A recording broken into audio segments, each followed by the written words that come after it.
Pessoal, vamos para a terceira parte sobre continuidade. Quero falar agora do Teorema do Valor Intermediário, seção 2.5 do livro. Eu vou fazer algumas coisas e algumas coisas vou deixar indicadas para vocês olharem a resolução no livro ou verem os vídeos que foram gravados, que estão lá na plataforma do Profimate, ok?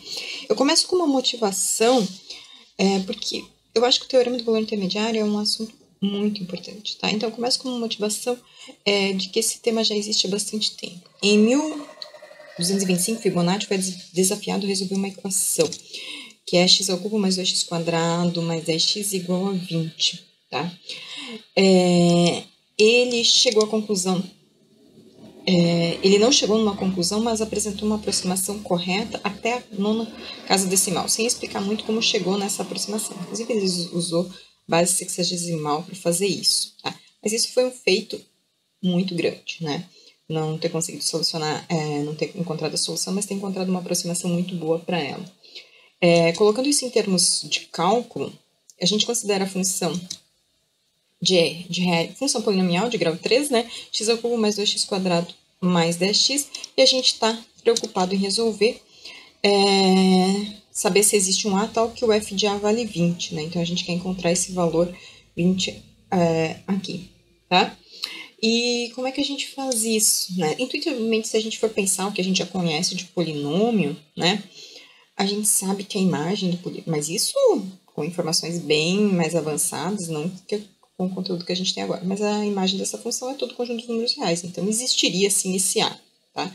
Mas como encontrar este A igual, cuja imagem vai dar 20, não é tão simples assim. Então, uma maneira é observar que o f de 1 é 13 e o f de 2 é 36, ou seja, então o f de 1 está abaixo do 20 e o f de 2 está abaixo do 36. Nesse sentido, né, se a gente acreditar que existe uma solução entre 1 e 2, a gente observa os valores que estão na tabela, né, que estão aproximando. Então, a gente pega Vou dividir no intervalo pela metade, né, enquanto eu vou chegando. Pego o f de 1,5, deu 22, né, aproximadamente 22,8. Então, agora eu vou olhar... Bom, então agora, com o que a gente tem aqui? O nosso... O que acontece aqui?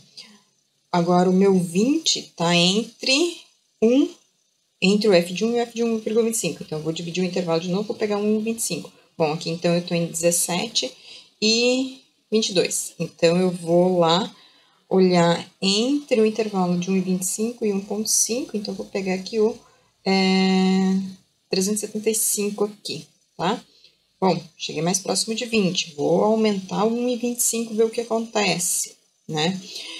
Depois eu aumento de novo, porque aqui eu já estou numa aproximação boa e aqui ainda deu 18. Né? Então, eu vou aumentar esse daqui de novo para ver onde estou chegando. Então, a gente chega numa aproximação que vai melhorando cada vez mais, né? Então, intuitivamente, parece que, né, existe o A, cuja imagem vai dar 20, e isso está entre esses dois valores que foram encontrados aqui, tá? Mas a pergunta é, né, posso garantir que é uma solução de A entre esses dois valores? Na verdade, eu posso, mas a gente precisa de ferramentas mais elaboradas da análise matemática para responder essa pergunta. E essas ferramentas estão relacionadas com outro teorema do valor intermediário, ok? Bom, então primeiro eu começo falando do que é a propriedade do valor intermediário, né? Então, dizendo que uma função possui a propriedade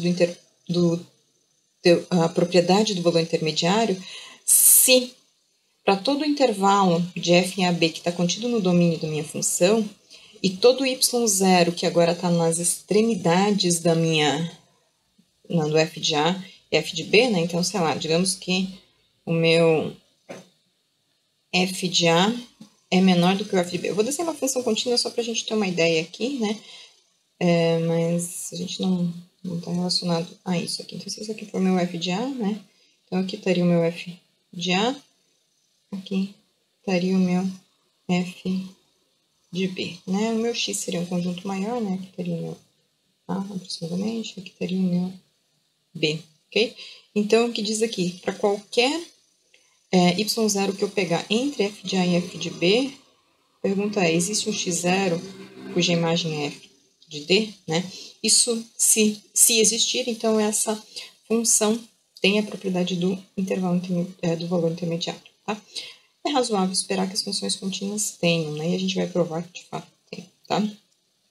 funções definidas, né? Precisa um pouquinho mais do que continuidade, mas a gente garante que tem sim. Eu trago um exemplo com o enunciado de questões aqui, tá? Essas questões, essas funções aparecem lá no início da seção 2.3, que vai falar do conceito de continuidade, né? Então, a função parte fracionária, a função quadrática e essa função aqui definida por partes, tá? E eu deixo para vocês verificarem, né, que essa função f não possui a propriedade do valor intermediário, enquanto que a g e a h possuem. Porém, apenas a g é contínua, ou seja, ter a propriedade de valor intermediário não significa que a função é contínua, tá? Então, isso é essa h aqui é um contra-exemplo, tá? E eu quero que vocês vejam lá a discussão que está no início da seção 2.3, tá? Se surgir alguma dúvida, se ficar alguma dúvida, vocês podem me perguntar, deixar um recadinho ou perguntar na sexta-feira, ok? Então, para não refazer esse mesmo exemplo de novo, ok? Bom, e uma pergunta que eu deixo, né? A função do desafio de Fibonacci possui a propriedade do valor intermediário, né? A gente já comentou, né? A gente sabe que ela é uma função, né? Uma função polinomial, então a gente sabe que ela é contínua, né? Então, e mais do que ser contínua, a gente sabe que o conjunto imagem dela é todos os reais, então sim, ela tem a propriedade do valor intermediário, tá? A gente não tem nesse momento um teorema que esteja garantindo isso nos termos da análise ainda, mas a gente vai ter daqui a pouquinho, né? A gente vai ter com os resultados que vem para frente, ok? Bom, a seguir eu apresento o teorema de Bolzano, tá? Que pode ser visto como um caso particular até do teorema do valor intermediário, mas aqui a gente vai trabalhar com ele primeiro e depois a gente faz o TVI, ok? Então aqui, o que diz o teorema de Bolzano? Ele diz que a gente tem uma função contínua no intervalo fechado, de tal forma que a imagem em f de A e em f de B tem sinais contrários, né? Ou seja, o produto aqui é menor do que zero, então existe alguém no intervalo tal que a imagem é zero, né? Ou seja, ela tem uma raiz nesse intervalo AB daqui. Observa que a gente está pegando uma função num intervalo fechado, ok? Tá? Então, vamos para a demonstração desse resultado. A gente vai começar supondo sem perda de generalidade, que o meu f de A é negativo e o f de B é positivo, tá? E vou considerar o conjunto A, que são todos os x do intervalo AB, onde a f é negativa no intervalo que vai de A até x. A gente já sabe que ela é negativa em A, e aí a gente tem aqui um intervalinho até o x, onde que ela seria negativa também, tá?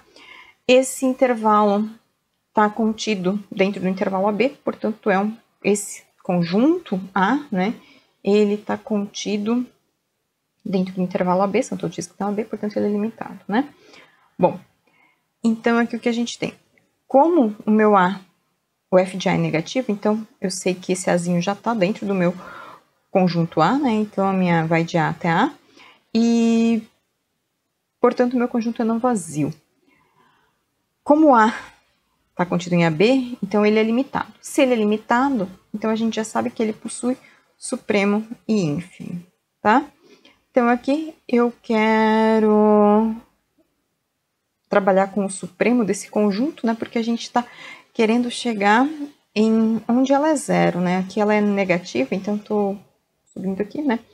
Então, o C seja C o supremo desse conjunto A, né? O ínfimo desse conjunto A, que já seria esse Azinho daqui, e a gente sabe que o f de Azinho não é zero, né? E o que a gente quer provar é que esse f de C, que é o supremo desse conjunto, é a raiz da função, no intervalo de A até B, tá?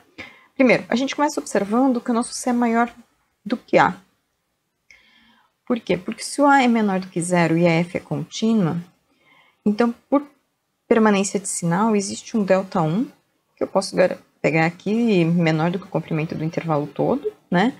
Para garantir que, então, eu vou estar lá dentro desse intervalo ainda, de tal forma que a minha f é sempre negativa para todo x nesse intervalo de A até mais de A até A mais ΔI, né? Eu começo em A, então eu só vou ir para frente aqui, tá?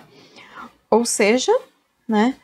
Então, o meu A aqui é o ínfimo, na verdade, a gente já tinha falado, né? Então, para ser o supremo, a gente tem mais elementos lá dentro, então o C vai ser maior ou igual do que esse delta 1 daqui. Portanto, ele é maior do que A, ok? Bom, agora a gente quer provar que o f de C é zero. Então, a gente vai supor que ele é menor do que zero e vai chegar numa contradição, vai supor que ele é maior do que zero e vai chegar numa contradição. Então, aqui, se o f de C for menor do que zero, então o meu C é, obviamente, menor do que o B, porque o f de B é positivo. De novo, por permanência de sinal, o que a gente vai ter aqui, né? Por permanência de sinal, a gente vai ter que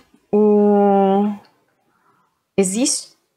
bom, então vamos supor que o nosso f de C é menor do que zero, então, obviamente, o meu C é menor do que o B, pois o f de B é positivo por hipótese.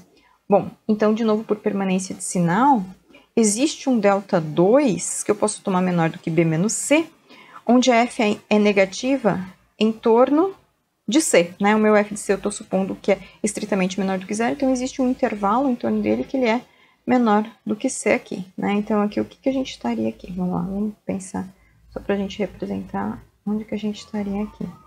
A gente tem aqui o intervalo A, B.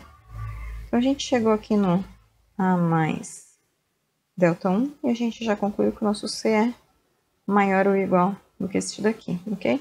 Bom, mas então agora em torno daqui, eu vou pegar um maiorzinho aqui, mas poderia pegar menor também, não tem problema aqui. Aqui eu teria o C mais delta 2, o meu C menos delta 2, tá? Não teria problema se ele né, obviamente ele vai ultrapassar porque aqui a minha F é negativa, então vai interceptar aqui. O que me importa é o que eu estou indo para a direita do C, né? Para a esquerda do C, eu já sei que ele é negativo, até o A mais delta 1 ele é negativo, então eu vou conseguir mais uma vizinhança aqui onde ele é negativo, ok? Bom, mas então o que acontece aqui? Então a minha F de x, ela vai ser negativa no intervalo que vai do A até o C mais delta 2, que é esse valor daqui, né? Ou seja, esse C mais delta 2 seria uma cota superior do meu conjunto A, porque o meu conjunto A é exatamente os x's onde de A até aquele valor x, a função é negativa. Bom, mas se ela é negativa até o C mais delta 2, então o C mais delta 2 é uma cota superior. Mas isso contradiz o fato do C ser o supremo de A. Portanto, o meu f de C não pode ser menor do que zero. Então, vamos considerar ele maior do que zero. Bom, se ele é maior do que zero, então, de novo, por permanência de sinal, existe um delta 3, onde a função vai ser positiva em torno de C, tá? Interseção com o intervalo AB daqui, né? Não vou sair fora do AB, não, né? Então, eu sei que ela vai ser positiva nesse intervalo daqui. Bom, mas então, observa que quando a gente pegar o conjunto A, interseção, esse C menos 3 até o C, ele vai ser vazio, porque aqui dentro ela já vai ser positiva. E o A são só os x's do AB, onde a função era negativa até aquele x. Bom, mas então esse C menos 3 daqui seria uma cota superior. Bom, mas então o meu supremo teria que ser menor do que o C menos delta 3. Então, de novo, eu tenho uma contradição. Portanto, só posso ter o meu f de C igual a zero. Ok? Bom, então isso conclui a demonstração do teorema de Bolzano. Na sequência, eu peço para vocês verem o exemplo 2.55 do livro. Ele está resolvido num dos vídeos, né? E ele diz que toda função polinomial de maior potência, sendo ímpar, sempre tem uma raiz real, né? Então, o que seja? Se eu estou com uma função polinomial onde o polinômio associado tem grau ímpar, então significa que esse polinômio tem uma raiz, né? Existe um c tal que f de c é igual a zero. A demonstração, a ideia intuitiva desse resultado é relativamente fácil, tá? A demonstração formal é um pouquinho mais complicada, né? Aqui, se a gente pegar, vamos pegar aqui, eu vou pegar um polinômio x na n mais a n menos 1, x na n menos 1 mais, por aí vai, A1x mais A0. Estou supondo que o coeficiente do termo dominante seria 1. Se não fosse, eu só divido por ele e eu cheguei nessa relação daqui, tá? Como é que a gente faz para verificar intuitivamente que essa função ela tem uma raiz, né? A gente coloca esse x na n fatorado em evidência, então eu vou colocar 1 mais, aqui eu tenho o an menos 1 sobre x, mais, por aí vai indo, então eu vou ter o a1 sobre x elevado a n menos 1, mais o a0 sobre x elevado a n, ok? E aí o que acontece? Se eu pegar um x0 muito menor do que zero, né, um x0 muito negativo, o que está dentro de parênteses aqui, essas expressões todas aqui vão para zero, né, vão estar muito próximas de zero. Então aqui vai ficar esse 1 daqui, correto? E aqui eu vou ter esse número negativo, esse x0 aqui, elevado a uma potência ímpar, né? Então, aqui, esse meu f de x0 seria aproximadamente x0 elevado a n. Bom, mas se o meu n é ímpar, isso é negativo, ok? Se por outro lado eu pegar um x1 maior do que zero, muito grande, tá? Então, o que acontece aqui? O meu f de x1, de novo, quando eu dividir essas parcelas aqui, elas vão estar próximas de zero, né? Então, vai sobrar só esse 1 daqui. Então, isso daqui pode ser aproximado pelo x1 elevado a n. Bom, se o x1 é positivo elevado a uma potência ímpar, isso daqui é positivo, ok? Bom, então eu tenho o f de x0 negativo e o f de x1 positivo. Então, Bolzano garante, né? Bolzano garante que f de c é zero para c pertencente ao intervalo de x0 até x1, tá? Essa é uma ideia, uma demonstração intuitiva, não é uma demonstração formal. Uma demonstração formal, estou pedindo para vocês darem uma olhadinha lá, né? Mas essa ideia intuitiva é o que eu defendo que você possa, de certa forma, explorar lá no teu ensino médio, tá? Talvez não com x na n, mas pega uma função com um x à quinta, um x à sétima, algo nesse sentido para você explorar, e aí você consegue achar quem que seria esse teu x0 muito negativo, que você vai pegar tal que a imagem vai dar negativa e o outro vai dar positiva. E aí, usando o fato do como é que é a característica do gráfico de uma função polinomial, você consegue intuitivamente levar eles a perceberem que existiria uma raiz daquela função polinomial. E com isso, né, fazer uma aproximação, trabalhando cada vez mais próximos os valores dessa aproximação. Ok? Bom, agora na sequência eu trago o que é o teorema de TVI, né?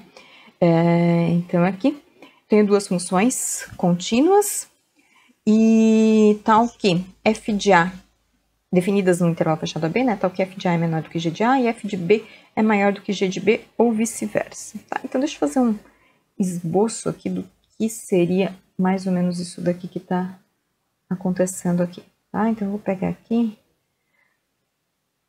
duas funções, então eu teria aqui, não sei o que aqui tá o meu A, né? Então, eu vou fazer a função, eu já subi aqui os pontinhos, né?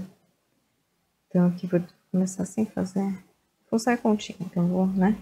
Dizer que essa daqui é a minha f, né?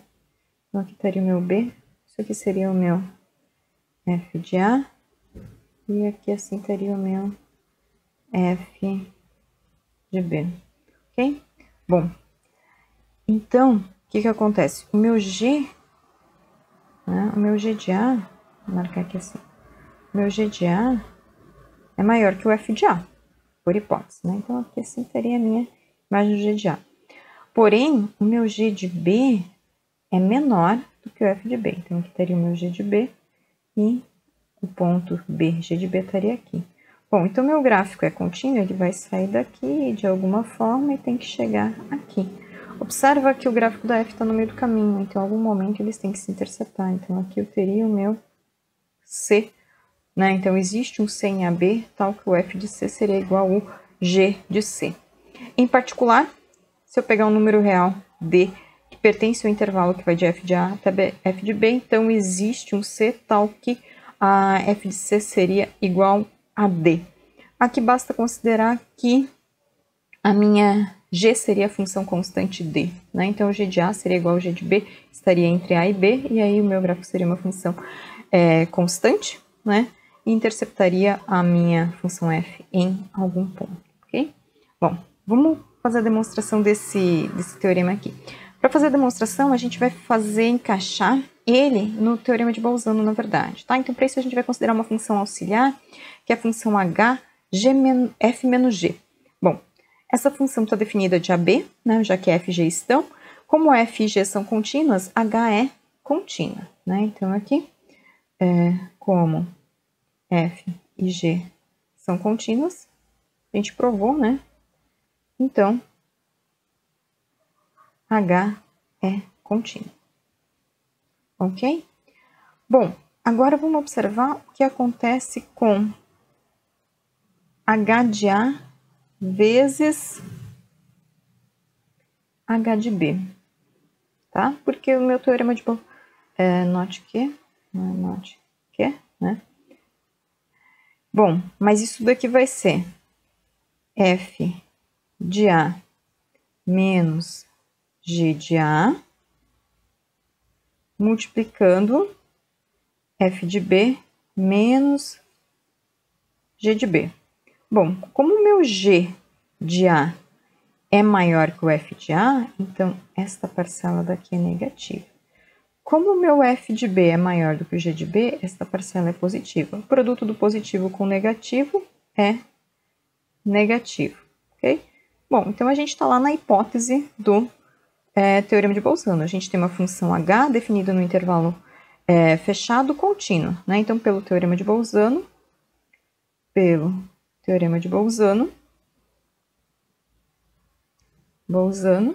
existe um C pertencente ao intervalo AB, tal que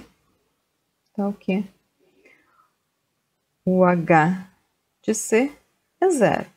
Bom, mas o que isso significa? Isso significa que f de C menos g de C é zero, ou seja, que a minha f de C é igual a g de C. E a gente chegou na relação que a gente gostaria. O caso particular é só tomar g igual a função constante, né? O caso particular,